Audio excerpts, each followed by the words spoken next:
Yeah, they've had a really good start. Everyone said what a great start they've had, and we know if we win, we go above them. So that's good news, eh? Matt Mills was missing this weekend. How much does that interfere with the team setup? Well, Zura comes straight in and Piercy plays at the back, so it's seamless really. We've got good centre halves here, and Ivar's on his way back as well. So we're delighted with that. And you get suspensions, you get injuries, and we're happy with our centre half. So it'd be good for that combination to play together. Jimmy Kebe had a cameo appearance at the weekend. Did he come through that unscathed? Possibly, we'll see. We're going to look at him again tomorrow to see whether he'll be ready. A little bit of a blip in the week, so that's something we'll leave to the last minute. Hopefully he'll be involved in the squad. I find that sometimes when a player such as Kebe comes back into the squad, it is like having a new signing in a way. So when he is fully fit, it'll be a massive boost for the team, won't it? Yeah, we just wanted to get him right, and we won't start him unless we feel he's right. If he's not nearly there, and we could get sort of 10 to 15 minutes out of him, that would be great as well. So, like I say, we just have to wait and leave it till the last minute and go from there on him. But it's one of those we have to be very careful of, because it's a long-term thing with us. I have to ask you about the loan signing, excuse my pronunciation, Mikael Ligertwood. What were your thoughts on getting him in at this time, a midfielder rather than maybe a defender or a striker?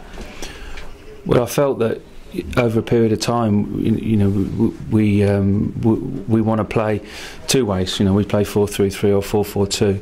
If we play 4-4-2, we need to have someone that's really strong in there, and we feel that we've got a player that can play that role no problem at all. He's got loads of games behind him, so it gives us that alternative now to play either way comfortably, and that was the reason we got him. And not just that, he's got great experience. He's been captain, he's had promotion with Crystal Palace. He played 40 odd games last season, he played 40 odd games the season before, and he's a Reading type player. He's a really good person around the place. He's got a presence, he's a strong boy, and he knows this league inside out. How's Brynjar Kinnison doing on his hip recovery? He's not right yet. He's still working on it, so he's still a little bit away. Is that something you kind of take as it comes, or is it a time frame that you're looking at with him? Well, it is a time frame. It'll be when he's fit. So you can't say 2 weeks or 3 weeks? No. I don't put time frames on anyone. I think it's nothing worse than doing that. You just have to wait, and when they're ready, they're ready. I think that obviously puts pressure on the player themselves as well, maybe to rush a recovery sometimes. No, I'd never put. I'm the opposite. I never put pressure on players to recover. If they get back too quickly, they're out even longer. So that's the last thing you want to do.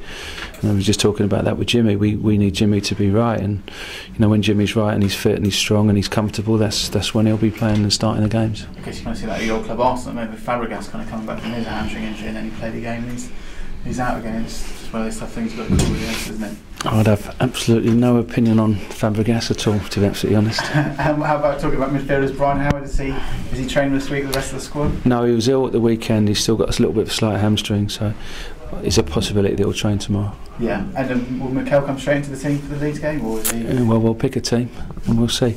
I mean, it must be good having, like you said, someone with his experience and his stature in the game, not only in the Championship but Premier League and also international. It's great, I'm pleased. I'm surprised that we got him, but I'm pleased that we've got him. I know there was a number of clubs in the Championship that wanted to take him, and having spoke to him, he wanted to come to us. He feels that we're a good club and progressive club, and he knows the area well. He lives in St Albans, so it's a perfect move for both us and him. Can't share with Nigel Gibbs, couldn't he could, yeah, they could share the petrol price, which would be good. Yeah, and did you try and get hold of him before? Was when we are in discussions. I would say in 2000, and I might get the year wrong, 4 possibly. We were in discussions, but it didn't quite happen. Possibly, yeah. I think we were in discussions. I know his agent really well, so it's 6 years on now, and we've got him. Yeah. And what about obviously with the loan window closing tonight? I guess you haven't got anyone else coming in. No. So no. Now we go with our players now till between now and January. Do you think about the January transfer window at this stage? Players that you might want or anything like that, or was it just? No, I just think about trying to win Saturday really, and then that's all we do. I mean, I feel that the last 3 games we've had a little bit of things going against us, and you can't dwell on them, but it's a little bit frustrating, and we need to get that out of our mind. The Cardiff goal, the non-goal, so to speak, the Norwich game where we feel that we should have won the game, and whatever anyone said, and they were down to 10 men, that's fine, but there was only one team going to win that game in the second half, when I thought we were excellent in the second half. And against Watford, when there was an absolute cert penalty that the goalkeeper the goalkeeper did on Shane Long, and listen, it's absolutely certain penalty, but these things, they definitely equal themselves out over a season, and hopefully that starts on Saturday. But we need to take these things out of the equation, and if we do what we're capable of doing, especially at home, then I'm sure we're going to be absolutely fine. Is that hard as a squad to get off your chest, the fact that you're so close to winning those games, and there's such sometimes things that you can't affect? It's an irritation, Johnny, more than anything. It's an irritation. It's certainly, you feel that you could be sat here with sort of 30 points on the board, looking at 4th in the league, and you're sort of 11th or 12th, whatever you are, just 2 points off the playoffs. But that's part of football. You have to live with those disappointments and decisions. If you did see the Arsenal game the other night, when the referee made a shocking call on that, and if Arsenal get that penalty, which it was, they win that game. With Leeds coming to town, huge support they've got at the moment. What kind of test are you expecting from them on the pitch? Yeah, I see them against last week in a video against who did they play? Norwich, and they're strong. They've got players that they got Becchio and Howson and Johnson and Kilkenny. They're good footballers, good players, and Gradle's got pace on the left, and Snodgrass. So I know them, and they've got solid players at the back. So this is a big test for us. They've started the season really, really well. They've got 28 points.